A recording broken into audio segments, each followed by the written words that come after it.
कुछ मुश्किलें आए तो तुम ना सिर्फ उन मुश्किलों का डट करके सामना करो बल्कि अपनी जिंदगी को ही बदल दो।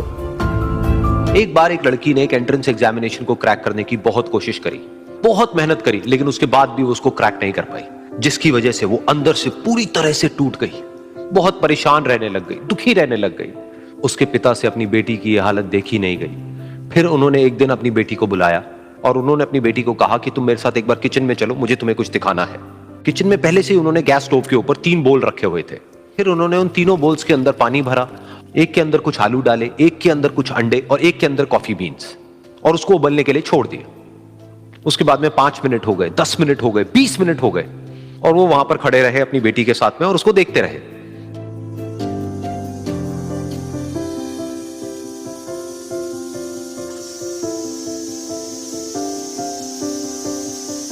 तो बेटी अंदर से थोड़ी सी इरिटेट होने लग गई, कहती है क्या कर रहे हो आप? तो उसके पिता ने कहा कि सिर्फ 1 मिनट और रुको, तुमको सब समझ आ जाएगा। फिर उसके बाद में एक एक करके उन्होंने गैस स्टोव को बंद किया और जो पहला बोल था उसमें से आलू निकाले और निकाल करके एक प्लेट पे रख दिए। दूसरे बोल में से उन्होंने वो अंडे निकाले और निकाल करके एक और प्लेट में रख दिए, और तीसरे बोल में से जो कॉफी थी उसको छान करके एक कप के अंदर भर दिया और वो वहीं सामने स्लैब पे रख दिया और अपनी बेटी से पूछा कि तुम्हें क्या दिख रहा है? तो उनकी बेटी को थोड़ा सा गुस्सा आ गया। उसने कहा कि इसमें देखना क्या है, एक में आलू है, एक में अंडे हैं और एक में कॉफी है। तो उसके पिता ने कहा कि एक बार इनको छू करके देखो, शायद तुम्हें कुछ समझ आए। तो उसने सबसे पहले आलूओं को छुआ, तो जब उसको छुआ और थोड़ा सा दबाया तो वो बिल्कुल सॉफ्ट हो चुके थे। तो उसके बाद में उसके पिता ने उन अंडों को तोड़ा तो वो हार्ड थे।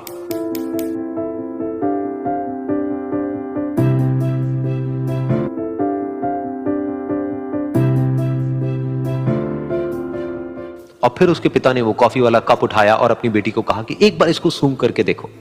तो जब उनकी बेटी ने उस कॉफी को सूंघा तो उसके चेहरे पर एक स्माइल आ गई। फिर उसके पिता ने अपनी बेटी को कहा कि तुमने ध्यान से देखा कि क्या हुआ यहां पर? ये तीनों ही बिल्कुल एक ही सिचुएशन में गए, लेकिन तीनों ने अलग अलग तरीके से रिस्पॉन्ड किया। तो पहला यानी कि आलू, जब हमने उसको उस पानी में डाला था उससे पहले वो बहुत ही हार्ड थे और स्ट्रांग थे, लेकिन गर्म पानी में जाने के बाद में वो अंदर से बिल्कुल सॉफ्ट हो गए, यानी कि कमजोर पड़ गए। दूसरे थे अंडे, जो गर्म पानी में जाने से पहले अंदर से बिल्कुल ही कमजोर थे, लेकिन गर्म पानी में जाने के बाद वो अंदर से स्ट्रांग हो गए। तीसरी थी कॉफी, जिसने कुछ ऐसा किया जो इन दोनों से बिल्कुल अलग था, यानी कि उसने उस गर्म पानी में जाने के बाद में खुद को नहीं बदला बल्कि उस पानी को ही बदल दिया।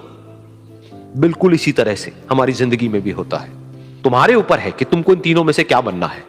एक, आलू के जैसा, यानी कि जब तुम्हारी जिंदगी में कोई मुश्किल आए तो तुम अंदर से पूरी तरह से टूट जाओ, यानी कि कमजोर पड़ जाओ। दूसरा, अंडे के जैसा, यानी कि जैसे ही तुम्हारी जिंदगी में कुछ मुश्किलें आए वो मुश्किलें तुमको अंदर से तोड़े नहीं बल्कि तुम अंदर से और स्ट्रांग हो जाओ। या फिर तीसरा, यानी कि कॉफी के जैसा, मतलब कि जब तुम्हारी जिंदगी में कुछ मुश्किलें आए तो तुम ना सिर्फ उन मुश्किलों का डट करके सामना करो बल्कि अपनी जिंदगी को ही बदल दो। महफिल भी रोएगी, हर दिल भी रोएगा, डूबेगी कश्ती मेरी तो साहिल भी रोएगा।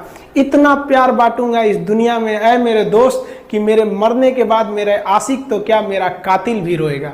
हम आप सब लोगों को कहना चाहेंगे इस तरह से मानसिकता से हटिए। हम सब क्या है, कोई ऊंच नीच नहीं है, कोई बड़ा जात कोई छोटा जात नहीं, हम सब एक हिंदुस्तानी हैं। हम सबको एकदम मिलजुल कर रहना चाहिए, इतना हंसी मजाक करके, इतना खुशी से रहना चाहिए कि किसी को पता ही नहीं चले भैया कौन इसमें बड़ा कौन छोटा, एकदम मिल के रहना चाहिए। कहते हैं ना कि और दुनिया में ना किसी भी समस्या है भाई, उसका सबसे अच्छा एक टोल फ्री नंबर है। दुनिया की कोई भी समस्या का सबसे टोल फ्री नंबर है दोस्त। एक बढ़िया दोस्त बनाओ भाई, 2-4 लोगों का, और उनसे ही आप पढ़ाई लिखाई हर तरह के डिस्कस करते रहो। दोस्त से बढ़िया टोल फ्री नंबर कोई नहीं है, हर चीज का इलाज है। और कुछ दोस्त जिंदगी में तो ऐसे बनाओ ना जो आपकी प्रॉब्लम को वैसे ही समझ जाए जैसे डॉक्टर की लिखावट मेडिकल स्टोर वाला पढ़ लेता है। और एक बात और, ये जो अच्छी किताबें होती हैं और अच्छे दोस्त होते हैं ना, जल्दी समझ में नहीं आते हैं, लेकिन इसलिए दोस्ती बहुत अच्छे सोच समझ के कीजिएगा, क्योंकि कहा जाता है कि एक आम 10 आम को सड़ा सकता है, लेकिन 10 अच्छा आम एक सड़े हुए आम को कभी ठीक नहीं कर सकते हैं। इसलिए अगर आपको कोई आपके सर्किल में, कोई आपके करियर में कोई बाधा आता है तो तुरंत बाहर कीजिए, उनसे कोई इग्नोर मत कीजिए। जिंदगी जो है ना वो एक एग्जाम की तरह है, और इस एग्जाम में ना ज्यादातर लोग फेल हो जा रहे हैं। क्यों फेल हो रहे हैं? क्योंकि वो एक दूसरे का नकल कर रहे हैं और उनको पता ही नहीं है कि सबका क्वेश्चन पेपर अलग है।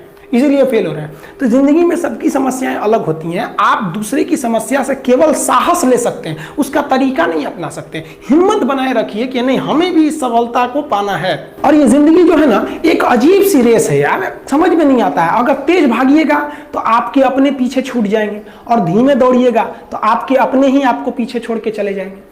इसलिए जिंदगी की रफ्तार इतनी बनाए रखो यार कि भले दुश्मन आगे निकल जाए, लेकिन एक दोस्त पीछे नहीं छूटना चाहिए। अपने जिंदगी में हौसला बना के रखिए। पतंग को पता होता है कि उसका अंत एक कचड़े में जाकर होगा, लेकिन उससे पहले उसे आसमान छूकर दिखाना होता है। पहाड़ों को चीरते हुए जब नदी निकलती है ना, तो कभी नहीं पूछती है कि समुंदर अभी कितना दूर है। और नदी में गिरने से तो कभी किसी की मौत नहीं होती है।